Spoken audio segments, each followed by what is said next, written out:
This is Democracy Now!, democracynow.org, the War and Peace Report. I'm Amy Goodman. Yes, we are broadcasting from the UN Climate Summit, where high-level talks got underway Tuesday during the opening ceremony that included performances by Peruvian dancers and musicians. Bolivian President Evo Morales called on the delegates to include the wisdom of indigenous people in the global agreement to address climate change. During a later news conference, Morales criticized the UN summit for failing to address the root of the crisis. Sometimes in this type of events, official events, where governments are represented, the deep causes of global warming are not dealt with. We only remain at the effects of global warming. And we are convinced, as the plurinational state of Bolivia that represents the different social movements of Bolivia, that the origin of global warming lies in capitalism. If we could end capitalism, and this is something we should do at global level, we would have a solution. This is why it's so important to integrate our peoples. The UN Secretary General, Ban Ki-moon, also addressed the UN Climate Conference on Tuesday. He took questions from the press after his speech. Mike Burke from Democracy Now! In New York. Over the past year, many churches, investment funds, and schools have joined a movement to divest from fossil fuel companies. And I'm wondering if you support this movement. It's encouraging these days that there is greater awareness and willingness that they are now investing their resources into more sustainable energy. Of course, practically speaking, in our real world, this fossil fuel may have to continue to be used as our energy sources. To talk more about the state of the climate talks, we're joined right now here in Lima, Peru, by Nemo Bassi, Nigerian environmental activist, director of the Health of Mother Earth Foundation. He's the author of To Cook a Continent, Destructive Extraction and Climate Crisis in Africa. How is this climate summit going? It is the 20th climate summit. It's called COP20. Next year, the binding summit. Do you hold out any hope, Nemo? Unfortunately, I would like to be hopeful. I'm an incurable optimist, but with regard to the Conference of Parties on Climate Change, I believe that there was a big derailment right from Copenhagen at COP15. So there's no real reason to think there's going to be something that we can say, yes, finally, the world is on track to tackle global warming. We're still seeing situations where nations are haggling and debating over figures, nothing to show that there is an understanding that climate change is something that has been scientifically investigated and that there must be a way to evaluate aggregate actions by different countries that would add up to a result that would tackle the problem. Right from the arrival of the Copenhagen Accord, everything is moving in terms of the direction of voluntary commitments to reduce emissions. As President Evo Morales said, there's really no indication that the world, the leading nations, the rich nations of this world are ready to tackle global warming as source. What is causing global warming? One of the major causes the dependence on fossil fuels. And all the conservative organizations like the World Bank, the International Energy Agency have all indicated that unless up to 80% of known fossil fuels reserves are left under the ground, we are on track for catastrophic temperature increase. And there's no talk about leaving fossil fuels. Everything is about how to offset the pollution.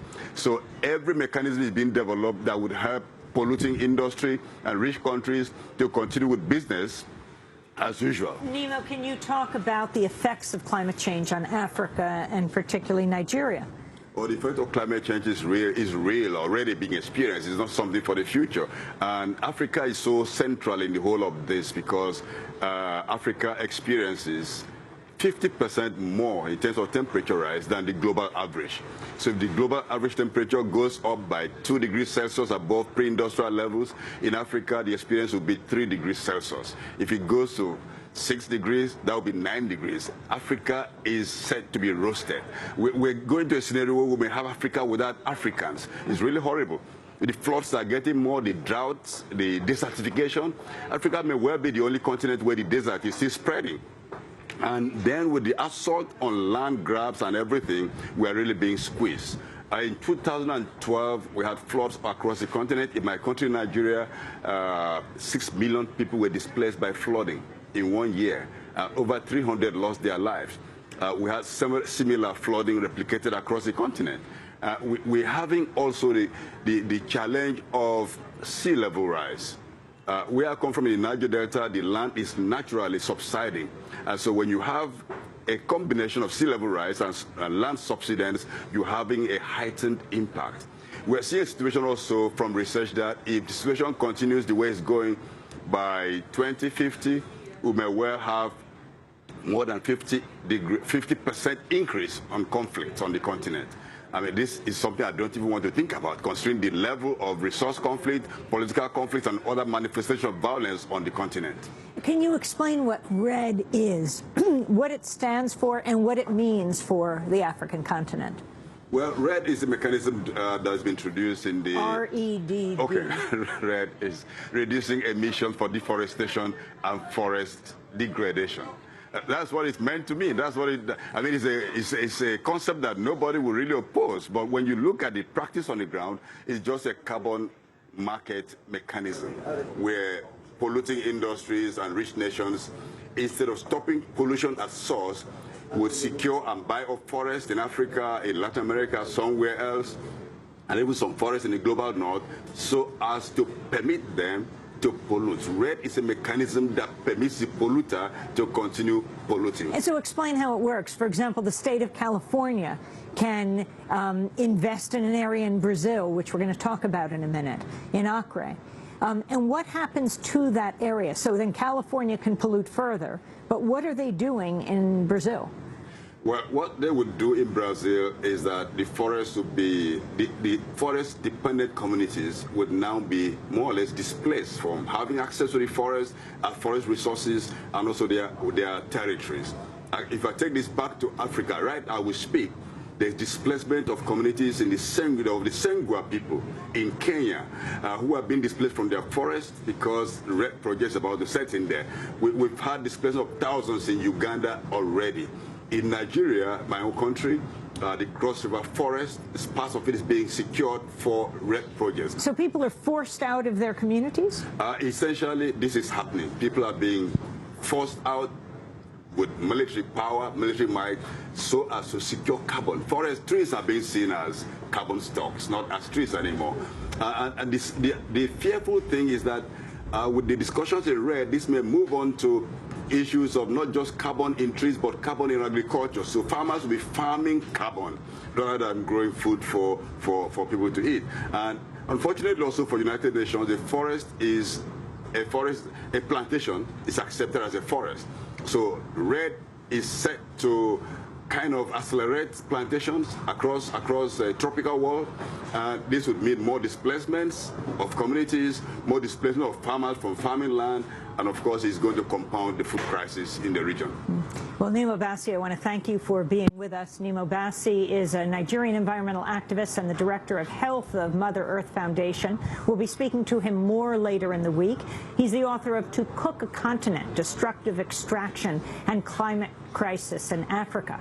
As we turn now to the late Nigerian environmentalist Ken Saro-Wiwa, who was executed in 1995. Before we go, the significance, 19 years later, of Ken Saro-Wiwa, who fought for the Ogoni people in Nigeria. Yes, first of all, let me preface by saying that Ken Saro-Wiwa actually inspired me to become committed to environmental justice activism. So almost 20 years down the line since the execution, I'm glad to say that the Ogoni people and the peoples of the Niger Delta, where all degradation has gone on for over 50 years, the people are more resolute than ever, and they're demanding that their lands be cleaned up.